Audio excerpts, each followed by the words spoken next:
Hello everybody, welcome back. Stegen সৌদিতে বেঞ্চে বসে বসে টাইটল উইন করে ফেলছে। অন্যদিকে ক্রিস্টিয়ানো, সে এত বছর হয়ে গেছে সৌদিতে, এখনও আল নাসেরের হয়ে ট্রফি উইন করতে পারল না। এমন একটি কমেন্ট আমি সংগ্রহ করেছি ইন্টারন্যাশনাল স্পোর্টস একটা সাইট থেকে। তো এইখানে যেইটা বলা হয়েছে সেটা খুবই পরিষ্কারভাবেই ট্রান্সলেটের মধ্য দিয়ে আমরা বুঝতে পারতেছি। গত ম্যাচটা শেষ হওয়ার পর, বার্সার রিয়ালের ম্যাচটা শেষ হওয়ার পর স্টেডিয়ামের বাইরে আমরা একটা ফ্যামিলিকে ইন্টারভিউ দিতে লক্ষ্য করছি, যেখানে বাচ্চারা, ওই ফ্যামিলির ছোটো ছোটো সদস্যরা, তারা সবাই বার্সা সাপোর্টার ছিল। শুধু ওইখানে তাদের বাবাকে দেখছি, বড় যে সদস্য, তাকে আমরা রিভার্স মানে রিভার্স ওয়েতে দেখছি। তো এইটা আমার কাছে খুবই ভালো লাগছে, চমৎকার ছিল। কয়েকদিন আগে আমরা হ্যান্সি ফ্লিক এবং রাফিনহার মধ্যে একটা দৃশ্য লক্ষ্য করছিলাম, যেটা একটা ম্যাচের পরে ছিল, এবং ওই দৃশ্যটা আমরা পরিষ্কারভাবে দেখতে পাই। বার্সা ম্যাচটা উইন করছে ঠিকই, কিন্তু ম্যাচের পরে হ্যান্সি ফ্লিক এমনভাবে ডাগ আউটে বসেছিল, যেটা দেখে মনে হয়েছে যে বিশাল ব্যবধানে বার্সা হারছে এবং লিগে অবস্থা যাচ্ছে তাই। মূলত এরকম কোনো কিছুই ছিল না। টিমের অবস্থা এমন পর্যায়ে ছিল, টিম ওয়ার্কটা কোনোভাবেই স্মুথলি যাইতেছিল না। ওইটার কারণেই আমরা দেখছি যে এমন রিয়াকশনটা আসছে, এবং রাফিনহা ওইখানে গিয়ে কথা বলতেছিল ফ্লিকের সাথে। আজকে আমরা যে মোমেন্টামটা দেখলাম এই দুইজনের মধ্যে, সেটা কমপ্লিটলি ডিফারেন্ট যদি আমরা ওইটার সাথে মিল করি। তো সিচুয়েশন পরিবর্তন হয়। বার্সা কয়েকদিন আগেও যে অবস্থার মধ্য দিয়ে যাইতেছিল, মেন্টাল যে প্রেশারটা সেটা কোন পর্যায়ে ছিল সেটা আমরা খুব ভালোভাবে লক্ষ্য করছি। এই মুহূর্তে একটা কাপ নিজেদের করে পাওয়ার মধ্য দিয়ে সিচুয়েশনের অনেকটাই ডাইভার্সিটি আমরা লক্ষ্য করতেছি। আজকের আমি অনেক বেশি পরিমাণ অ্যাপ্রিসিয়েট করতে চাই পুরো কোচিং ডিপার্টমেন্টকে। তারা যেইভাবে সব কিছুকে ম্যানেজ করতেছে, ব্যালেন্স করতেছে, সেটা সত্যি প্রশংসার দাবি রাখে। আমরা দেখতেছি যে বার্সা প্লেয়ারকে ব্যবহারের দিক থেকে যথেষ্ট পরিমাণ সচেতন। আহ, বিশেষ করে যদি আমরা বলি, সাইড লাইনে যারা বসে আছে তাদেরকে যখন মাঠে পাঠানো হইতেছে, এইখানে কিন্তু খুব ভালো নিয়ম অনুসরণ করা হইতেছে, কিংবা রুলসের মধ্যে থাকা লাগতেছে। ব্যালেন্সিংটা যাতে খুব ভালোভাবে হয়, মাঠ থেকে যে বের হয়ে আসবে এবং লাইন থেকে বাইরে, আউটলাইন থেকে ইনসাইডে যে যাবে, এই দুইটার মধ্যে যাতে মানে ব্যত্যয় না ঘটে, মাঠের যে পরিবেশটা আছে সেটা যাতে বজায় থাকে, এই যে একটা কনসার্ন, এইটা যাতে সঠিকভাবে বাস্তবায়িত হয়, সেইটার জন্য মানে সবাই অনেক দলবদ্ধভাবে কাজ করতেছে। এই জন্য পুরো কোচিং প্যানেলকে আমাদের অনেক বেশি পরিমাণ থ্যাংক ইউ দেয়া প্রয়োজন বলে আমরা মনে করতেছি। গবি গতকালকে না থেকেও ছিল, মানে সে মাঠের মধ্যে ছিল না, আউটসাইডে ছিল। তো এমন থাকাটা হয়তো আমরা প্রত্যাশা করি নাই। সে ইনজুর্ড অবস্থায় হসপিটালেই আছে বর্তমানে, তার রিকভারি প্রসেসিংয়ের মধ্যে দিয়ে যাইতেছে সেটা আমরা জানি। তো এই মুহূর্তে সে বাইরে অবস্থান করতেছে, কিন্তু গতকালকে ফাইনাল ম্যাচের কারণে তাকে ফ্লিকের ইনস্ট্রাকশনে তাকে নিয়ে আসা হয় সৌদিতে, এবং সে পুরো টিমের সাথে ছিল। ড্রেসিং রুম থেকে শুরু করে আউটসাইড, ইনসাইড সব জায়গাতে আমরা তাকে লক্ষ্য করছি। সে অনেক বেশি পরিমাণ চিয়ার করছে। গবি ফিরে আসাটা বার্সার জন্য প্রয়োজন। সবথেকে বড় কথা হইল সে কিন্তু লামাসিয়া থেকে উঠে আসছে, এবং এই যে একটা মানে লাইন, তার কানেকশনটা, এইটা কিন্তু আমাদেরকে তার সম্পর্কে আরও ভালোভাবে তথ্য দিতে কিংবা এক্সপ্লেনেশন দিতে হেল্প করে। আমরা তাকে অবশ্যই মাঠের মধ্যে পুনরায় চাইতেছি। লাপোর্তা গতকালকে আসছিল, লাপোর্তা অনেক বেশি পরিমাণ চিয়ার করছে, সেটা আমরা দেখছি। বিশেষ করে বার্সা প্লেয়াররা এবং হ্যান্সি ফ্লিক যখন মেডেল আনতে গেছে, উইনিং মেডেলটা, তো ওই সময়ে ফ্লিককে হাঁক করছে হুয়ান লাপোর্তা। তো ওই মোমেন্টটা অনেক বেশি পরিমাণ হোলজুম ছিল।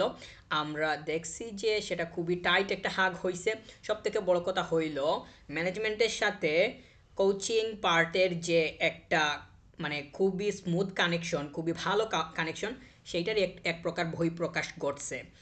তো আমরা আশা করতেছি যে এই সম্পর্কের আরও বেশি পরিমাণ উন্নতি হবে। সবথেকে বড় কথা হইল পারস্পরিক যে একটা মানে আহ, আহ, ভালো আন্ডারস্ট্যান্ডিং আছে, এইটা যাতে আরও বেশি পরিমাণ বৃদ্ধি পায়। ম্যাচটাতে, ফাইনাল ম্যাচটাতে রাফিনহা এর ইম্প্যাক্ট কেমন ছিল সেটা আমরা দেখছি।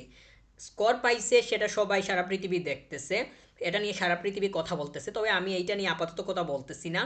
আমি বলবো যে সে কীভাবে ডিফেন্ডিং করছে সেইটা নিয়ে। রাফিনহা কিভাবে ডিফেন্ডিং করার জন্য মরিয়া ছিল আমরা কিন্তু গতকালকে দেখছি।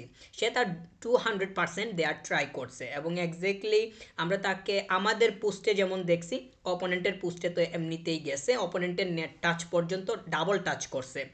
তো এই যে তার মানে অবস্থাটা, মানে রাফিনহা তার রন্ধ্রে রন্ধ্রে বার্সাকে বহন করতেছে। তো এই ধরনের প্লেয়ার মানে এক প্রকার ব্লেজিং, সেটা আমরা অবশ্যই বলতে হবে। রবার্ট লেভানডস্কিকে টিমে অবশ্যই প্রয়োজন, মানে রিমেইনিং সিজনের রিমেইনিং যে টাইমটা আছে অন্ততপক্ষে ওই টাইমে রবার্ট লেভানডস্কিকে প্রয়োজন আছে। গত ম্যাচটাতে আমরা লক্ষ্য করছি যে সে স্টার্ট করার কারণে তার সাথে অন্যদের অথবা অন্যরা তাকে যেভাবে খুঁজে নিছে, আমরা যদি ওই জায়গাতে ফেরানকে দেখতাম তাহলে ওই কোলাবোরেশনের দেখা পাইতাম না। এক্স্যাক্টলি এইটা নিয়ে আমি আগেও অনেক কথা বলছি, ম্যাচের আগে স্ট্রিমিংয়ে ছিলাম, অনেক কথা বলছি, এখনও এক্স্যাক্টলি সেটা বলতেছি। রবার্ট লেভানডস্কি এখন অবধি শেষ হয়ে যায় নাই, সিজনের আরও সময় বাকি আছে। হয়তো প্রতিটা ম্যাচে তাকে আমরা স্টার্টিংয়ে দেখতে চাইবো না, কিন্তু ক্ষেত্র বিশেষে তার প্রয়োজনীয়তাটা অপরিসীম আকারে আমাদের সামনে আসবে, সেটা আমরা মানতে বাধ্য। শাবি অ্যালোনসো সে ম্যাচ শেষে যখন প্রেসে গেছে, প্রেসের সামনে ওইখানে গিয়ে কথা বলছে, তার অনেক কথাই সে মানে প্রশ্নের উত্তর করছে, তার নিজের মতো করে সে তার অপিনিয়নটা করছে। তবে একটা কথা খুব ভালোভাবে হাইলাইট হচ্ছে, আমিও সেটাকে হাইলাইট করতেছি, স্প্যানিশ সুপার কাপ এর ফাইনালটা কিংবা স্প্যানিশ সুপার কাপ যে টাইটলটা আছে, এইটা শাবি মনে করতেছে যে তাদের জন্য সব থেকে নিম্ন স্তরের গুরুত্বপূর্ণ টাইটল বা মানে টুর্নামেন্ট ছিল এই সিজনে। তারা যতগুলা টাইটলের চিন্তাভাবনা করতেছে বা যতগুলা টুর্নামেন্ট নিয়ে তাদের ভাবনা আছে, ওই ভাবনার মধ্যে সব থেকে লোয়ার লেভেলে এই টাইটলটা ছিল। তো এই যে ভাবনাটা, সেটা এক প্রকার নিজেকে ডিফেন্ড করার মতো, যেটাকে সেলফ ডিফেন্ডিং হিসাবে আমরা সামনে নিয়ে আসতে পারি। তো আমরা দেখতেছি যে সাবিকে সেক করার বিষয়ে, না করার বিষয়ে অনেক ধরনের কথাবার্তা ইতিবাচক নেতিবাচক আছে। সেটা মাদ্রিদের ম্যানেজমেন্ট তারা বুঝবে। তাদের বোর্ড যদি মনে করে যে সেক করা প্রয়োজন তাহলে তারা আগাবে, না হলে তো নাই। কিন্তু আমরা চাই সাবি স্টে। আর কর্তোয়াকেও আমরা দেখতেছি যে প্রেসে কথা বলছে, ওইখানে সে কিছু কথা বলছে, পজিটিভ ছিল, সবগুলাই মোটামুটি পজিটিভ ছিল। সে বেশি পরিমাণ পজিটিভিটি বলতে গিয়ে বলছে যে এই ম্যাচটা তারা উইন করার ডেজার্ভ করে, কিন্তু আমরা তো ম্যাচের মধ্যে সেটা দেখি নাই। বার্সা তো এক প্রকার কন্ট্রোল করছে, সেটা তো বলতে হবে। বার্সা তো এক প্রকার কন্ট্রোল করছে, সবগুলা গোল আগেই বার্সা করছে, পরে ফিরে আসছে মাদ্রিদ। তো মাদ্রিদ কি এরকম কোনো হয়েছে যে লিডে যাইতে পারছে? 3 নম্বরে কিংবা থার্ড গোলটা বার্সা করার পর তারা কি আবার লেভেলে আসতে পারলো? তাহলে সে যে বলল যে তারা উইন করার ডেজার্ভ করে, তার কথাটা কতটুকু লজিক্যাল? তারা তো একবারও মানে লিডে যাইতে পারে নাই। যদি লিডে যাইতো একবার অন্তত পক্ষে, তাহলে হয়তো আমি তার সাথে 40-50% মানে এগ্রি করতাম, কিন্তু এই মুহূর্তে আমি 10%ও এগ্রি করতে পারতেছি না। লিডস ইউনাইটেডকে আমরা দেখতেছি রাফিনহা এর অ্যাচিভমেন্টটা তারা সেলিব্রেট করতেছে, সেটা খুবই আউটস্ট্যান্ডিং একটা বিষয়। এইরকম সচরাচর যে ঘটে সেটা আমরা দেখি না, খুব কম প্লেয়ারের ক্ষেত্রে এমনটা হয়ে থাকে। আমরা জানি লিডস থেকেই বের হয়ে আসছে রাফিনহা। তো রাফিনহা এর মোটামুটি সব ধরনের অ্যাচিভমেন্ট মানে সেলিব্রেট করে লিডস ইউনাইটেড, এটা কিন্তু আমরা আগেও খেয়াল করছি, এখনও আমরা দেখতেছি। তো রাফিনহা এমন একটা প্লেয়ার, আমরা দেখতেছি যে ফ্যান থেকে শুরু করে তার যে সাবেক ক্লাব আছে, তারপর অন্যান্য সারাউন্ডিংস, সবারই ভালোবাসা, সবারই পজিটিভ যে দৃষ্টিকোণ সেটা সে পায়। সবাই তাকে নিয়ে পজিটিভলি চিন্তাভাবনা করার যে একটা সেটা আমরা লক্ষ্য করি। রাফিনহার সাথে যা হয়েছে গত সিজনে যেমন পারফর্ম ছিল, এটার কারণে আউটকাম যা আসছে সেটা নিয়ে তো আমাদের অনেক অনেক এক্সপ্লেনেশন দিচ্ছি, অনেক চিল্লাচিল্লি করছি। তো এইটার দিকে যাব না, শুধু এটুকুই বলবো রাফিনহা যা করছে গত সিজনে তার তুলনায় কিন্তু অর্ধেকও সে ব্যাক পায় নাই, মানে অ্যাওয়ার্ডের কথা বলতেছি, আর ওই দিকে যাইতেছি না। তো এমবাপ্পেকে নিয়ে যদি এবার বলি, আহ, আমরা একটা নিউজ আমাদের সামনে খুবই বোল্ড হয়ে আসতেছে যে মাদ্রিদ টিম বার্সাকে গার্ড অফ অনার দিতে চাইছিল, কিন্তু এমবাপ্পে এর ইশারায় সেটা বাতিল হয় কিংবা সেটা তারা না করে দেয়। তো এই যে মানে এই এটা ঘটলো, এটা ঠিক পেছনের সাইডটা আমাদের দেখা দরকার, কারণ কোনো একটা ঘটনা যখন ঘটে তখন আমরা শুধু ওই ঘটনা নিয়েই পড়ে থাকি, পেছনের সাইডটাতে খুব কমই যাই, যার কারণে দেখা যায় যে মূল বিষয়টা খুলাসা হয় না।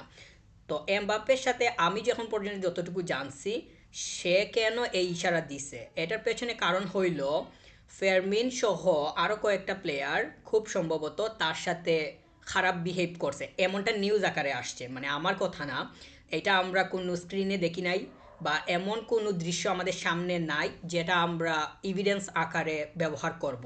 যেহেতু নিউজের মধ্যে আছে সেক্ষেত্রে আমরা মানে একটু কথা বলতে পারি। তো নিউজটা এমনভাবে বলতেছে যে এমবাপ্পের সাথে ওই ধরনের একটা বিহেভ হয়েছে যার কারণে সে একটু ক্ষুব্ধ কিংবা তার ওই ধরনের ডিসিশনে যাইতে লাগতেছে বা মানে সে এটা করছে। তা আমার কথা হইল তার সাথে যদি বার্সার কোনো প্লেয়ার বা কয়েকটা প্লেয়ার খারাপ বিহেভ করেও থাকে, তাহলে গার্ড অফ অনার তো সে একা দিতেছে না, মাদ্রিদ দিতেছে। সে মানে তো মাদ্রিদ না, মাদ্রিদ মানে তো পুরো প্লেয়ারগুলো মিলে মিলে প্রত্যেকটা কর্নার মিলেমিশেই তো মাদ্রিদ হইতেছে। মাদ্রিদ মানেই তো কিলিয়ান এমবাপ্পে না। তাহলে সে যদি গার্ড অফ অনার দিতে না চাইতো তাহলে তো ডাগ আউটে চলে যাইতে পারতো, সে তো চুপচাপ হয়ে যাইতে পারতো, সাইডে চলে যেতে পারতো, অন্যান্য যে প্লেয়াররা ছিল তারা তো দিতে পারতো। তাহলে আমরা কি ধরতে পারি, মাদ্রিদের পুরো মানে ওই সময়ে তাদের মেন্টালিটিটা ওই রকমই ছিল যে তারা মানে ওইটাতে যাবে না। তারা যে হারছে সেটা চুপচাপ তারা, আমরা দেখছি বার্সা যে সেলিব্রেট করতেছে সেটা তারা চুপচাপ দাঁড়িয়ে দেখতেছে, সেটা আমরা লক্ষ্য করছি। কিন্তু তারা যে রেসপেক্টটা মানে ব্যাক দিবে কিংবা রেসপেক্টটা করবে, ওইটা তাদের মন থেকে ওইভাবে আসে নাই। নিউজে যাই বলুক না কেন, কিলিয়ান এমবাপ্পে মানে মাদ্রিদ না, মাদ্রিদ হইতেছে সবাই মিলেমিশে, টিম কখনো নির্দিষ্ট প্লেয়ারের দ্বারা গঠন হয় না। আর পেদ্রিকে আমরা দেখছি সে মাদ্রিদের সাইডে গেছিল, মাদ্রিদের যে এরিয়াটা আছে ডাগ আউটে, ওইখানে গিয়ে সবার সাথে হ্যান্ডশেক, মানে যাকে পাইছে ওই ওই সময় তো সেলিব্রেশন চলতেছে, এক এক দিকে এক একজন যাকে পাইছে তার সাথে গিয়ে হ্যান্ডশেক করে আসছে। এইটা মানে এক প্রকার রেসপেক্টফুল ছিল, এটা আমরা বলতে পারবো। বার্সা ম্যাচ উইন করছে, ম্যাচ উইন করেও কিন্তু বাড়াবাড়ির পর্যায়ে কোনো কিছু আমরা দেখি নাই। এই যে মানে বলা হইতেছে এমবাপ্পে এমনটা করছে, এমবাপ্পের সাথে এই এই প্লেয়ার বা এই ধরনের প্লেয়ার এই ধরনের আচরণ করছে, তো এইটা তো আমাদের সামনে কোনো মানে এত এত ক্যামেরা এত এত মানে কোনো কিছুই আমাদের সামনে আসলো না, আমরা তো দেখি নাই। মানে কি ইলিয়ান এমবাপ্পের সাথে একটু কথা কাটাকাটি হয়েছে, ঝামেলা হয়েছে বা কোনো কিছু এইরকম তো কোনো দৃশ্য আমাদের মানে আমাদের সামনে নাই।